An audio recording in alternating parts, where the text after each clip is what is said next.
Bonjour, c'est Amandine pour être essentiellement bien. Aujourd'hui, une nouvelle vidéo sur la thématique de je souhaite tomber enceinte et j'y pense tout le temps. Comment faire pour moins y penser ou en tout cas comment faire pour bien le vivre.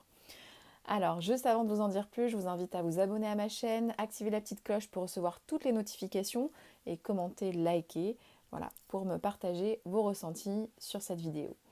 Alors, comment bien vivre ces essais bébés et surtout, peut-être que vous dites j'y pense trop, j'y pense tout le temps, je suis omnibulée par ces essais bébés.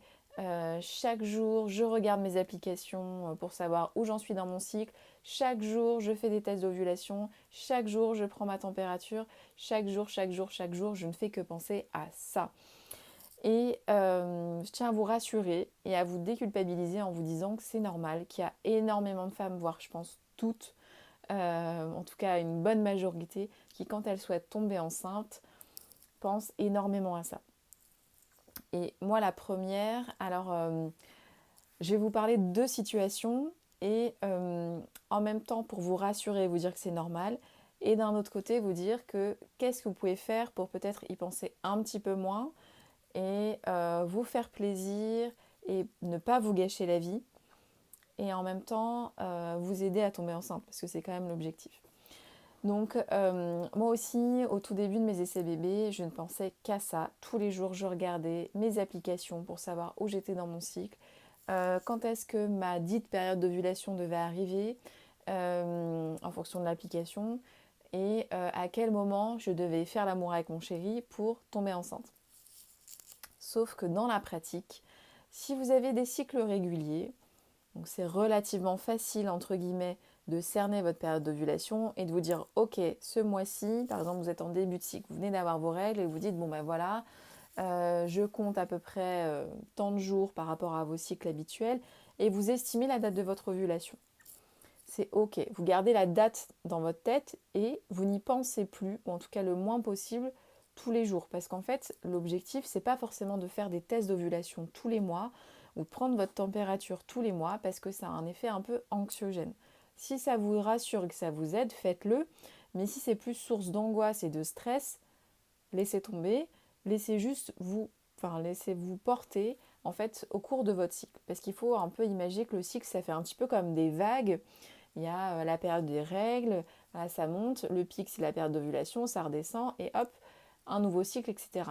Et nous, ce qu'on veut, c'est quand on veut tomber enceinte, bah, c'est rester dans ce pic-là. Et en fait, une fois que l'ovule est fécondé, on va rester un petit peu sur ce pic. Donc c'est un peu à l'image de la courbe de température, si on peut dire.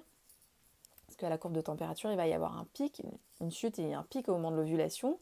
Et quand l'ovule va être fécondé, normalement, on reste avec une température en plateau jusqu'au moment de la date prévue des règles et où là, normalement, on va avoir un retard de règles.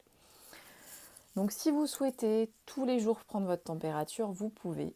Moi, j'ai tout testé. J'ai testé les tests d'ovulation, j'ai testé les prises de température, j'ai testé ne rien faire pendant des cycles. Et au final, ce qui a payé le plus pour moi, et en fait, ce qui m'a permis de tomber enceinte naturellement pour mon deuxième enfant, c'est de ne pas y penser. Alors, en tout cas, le moins possible. De ne pas compter. Enfin, je m'étais juste focalisée en me disant, voilà, parce que en fait, pour mon premier enfant, j'avais pas de cycle régulier et j'avais le diagnostic des ovaires polykystiques, donc je ne pouvais pas ovuler normalement sans prendre de traitement.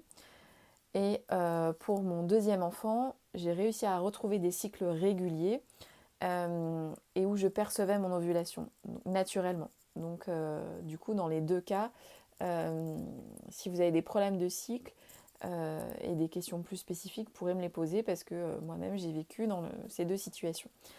Et en fait je me suis rendu compte qu'autour de moi, que ce soit pour mes amis, mes connaissances qui souhaitaient tomber enceinte, et bien le plus souvent ça fonctionnait mieux quand soit c'était pas prévu,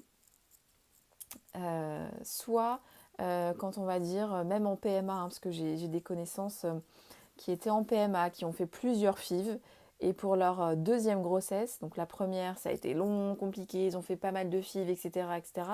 Et deuxième grossesse, pouf, ça arrivait naturellement. Et en fait, j'ai pas mal de témoignages comme ça dans ce sens. Alors l'idée, c'est de vous faire comprendre qu'en fait, c'est bien de connaître sa période fertile et c'est mieux d'y penser le moins possible.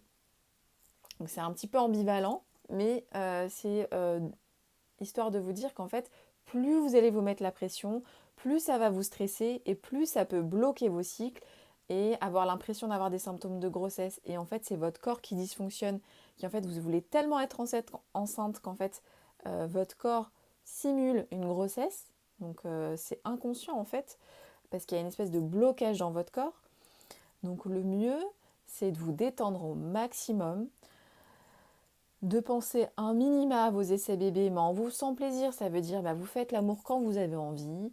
Le mieux, c'est de le faire quand même régulièrement, parce que si vous faites l'amour que 5 fois dans le mois, c'est un peu limité pour tomber enceinte. Mais faites-le régulièrement. Vous ne mettez pas la pression à votre chéri en vous disant «Ah chérie, c'est maintenant, je dois ovuler, allez, on y va». Ça va lui mettre la pression et peut-être que lui, il ne sera pas enclin à vouloir aussi s'y mettre parce que ça risque aussi de lui mettre la pression.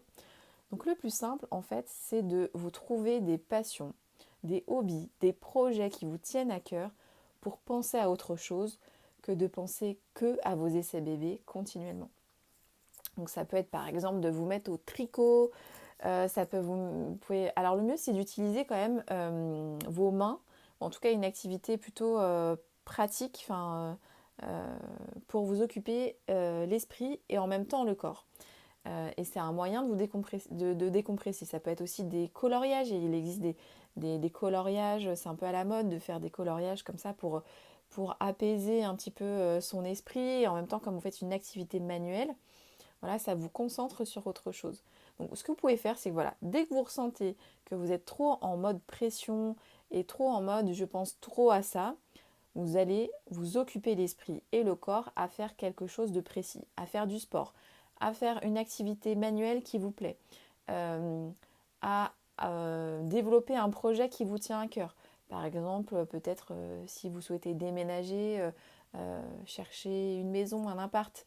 Voilà, vraiment, enfin moi je sais que par exemple, ce qui m'avait aidé, en fait j'avais changé de boulot à la période où, en plein milieu de mes essais bébés, en plus je venais de faire une fausse couche, donc j'avais besoin de faire mon deuil, de faire une pause dans les stimulations ovariennes.